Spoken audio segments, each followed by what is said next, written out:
क्या होगा अगर आप समुद्र के बीच एक ऐसी द्वीप पर फंस जाएं जहां पूरी दुनिया खत्म हो चुकी हो लेकिन एक रहस्य अभी भी जिंदा हो। और अगर आपको वहां एक ऐसी लड़की मिले जो उस खोई हुई दुनिया की आखिरी निशानी हो। सोचिए, उस दिन से आपकी जिंदगी कैसी हो जाएगी। हिंद महासागर की गहराइयों में जहां नक्शे खत्म हो जाते हैं और सिर्फ अनजान पानी रह जाता है, वहीं एक युवा समुद्री वैज्ञानिक जीतू अपनी रिसर्च टीम के साथ नई खोज के लिए निकला था। उसका सपना था उन समुद्री इलाकों का नक्शा बनाना जहां आज तक कोई नहीं पहुंचा था। सब कुछ ठीक चल रहा था, लेकिन समुद्र की अपनी कहानी होती है। उस रात अचानक मौसम बदल गया, आसमान काला हो गया, हवाएं तेज चीखने लगी और लहरें इतनी ऊंची उठी जैसे आसमान को छूना चाहती हों। कुछ ही पलों में उनकी बोट एक विशाल लहर से टकराई और टूटकर समुद्र में बिखर गई। जीतू को बस ठंडा पानी, गहरा अंधेरा और फिर बेहोशी याद रही। जब उसकी आंख खुली तो सुबह हो चुकी थी। सामने एक अनजान किनारा था, गीली रेत, टूटी लकड़ियां और दूर तक फैला हुआ घना जंगल। उसका रिसर्च बैग अभी भी उसके कंधे पर था, जैसे उसने अपनी जान से पहले उसे बचाया हो। शरीर कमजोर था, लेकिन वो धीरे धीरे उठने की कोशिश करने लगा।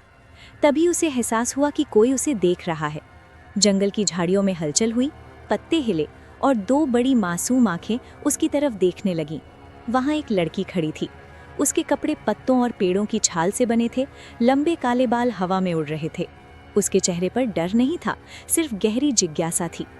वो धीरे धीरे जीतू के पास आई।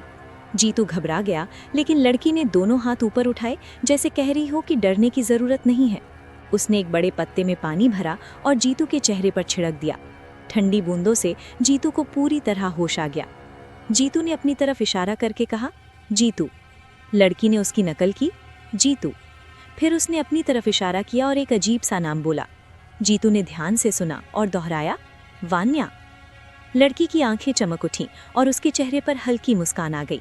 वान्या उसे जंगल के अंदर अपनी झोपड़ी तक ले गई, जो एक विशाल पेड़ की जड़ों के बीच बनी थी। वहां ताजे फल थे, साफ पानी था और पत्तों से बनी चटाई। बस इतनी ही उसकी दुनिया थी। जीतू ने अपना रिसर्च बैग खोला और सैटेलाइट फोन निकालकर देखा, लेकिन वो टूट चुका था। जीपीएस डिवाइस भी खराब था। एक एक करके सारे उपकरण बेकार निकल गए। अब जीतू समझ चुका था कि वो एक अनजान द्वीप पर फंस चुका है।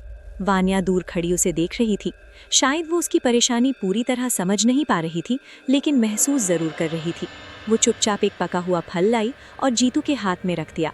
फिर धीरे से बोली, खा। दिन बीतने लगे। जीतू धीरे धीरे ठीक होने लगा और उसने वान्या को शब्द सिखाने शुरू किए। वो पत्थर उठाकर कहता पत्थर, पानी दिखाकर कहता पानी, पेड़ की तरफ इशारा करके कहता पेड़। वान्या ध्यान से सुनती, फिर वही शब्द दोहराती। कभी कभी वो गलत बोल देती और खुद ही हंस पड़ती। उसकी हंसी अजीब लेकिन बहुत सच्ची थी, जैसे किसी ने पहली बार हंसना सीखा हो। जीतू को धीरे धीरे समझ आने लगा कि वान्या शायद अपनी पूरी जिंदगी में पहली बार किसी इंसान से मिली थी। एक दिन वान्या उसका हाथ पकड़कर उसे जंगल के उस पार ले गई, जहाँ एक ऊंचा पहाड़ था। दोनों चढ़ते रहे। रास्ता कठिन था, पत्थर फिसल रहे थे, सांसें तेज हो रही थीं, लेकिन वान्या रुकी नहीं। जब वे चोटी पर पहुंचे तो जीतू की आंखें खुली रह गईं।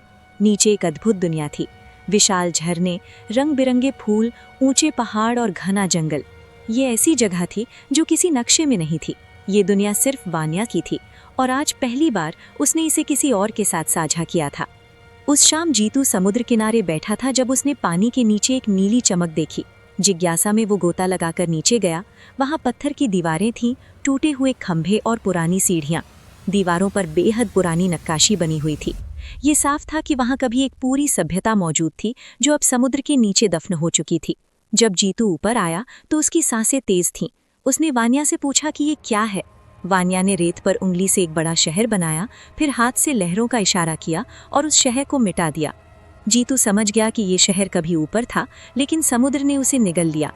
रात को आग के पास बैठकर वान्या ने अपनी कहानी इशारों में बताई। सदियों पहले यहाँ एक ऐसी सभ्यता रहती थी जो समुद्र की भाषा समझती थी, लेकिन एक भयानक तूफान आया और पूरा शहर समुद्र में डूब गया। बस कुछ लोग बच पाए और धीरे धीरे सब खत्म हो गए। अब सिर्फ वान्या बची थी, उस पूरी खोई हुई दुनिया की आखिरी निशानी। 2 दिन बाद अचानक जीतू के बैग में रखा इमरजेंसी बीकन चालू हो गया। इसका मतलब था कि रेस्क्यू टीम जल्द ही यहाँ पहुँचने वाली है। जीतू खुश था, लेकिन उसके दिल में एक अजीब सा दर्द भी था। जब रेस्क्यू बोट आई तो जीतू किनारे पर खड़ा था।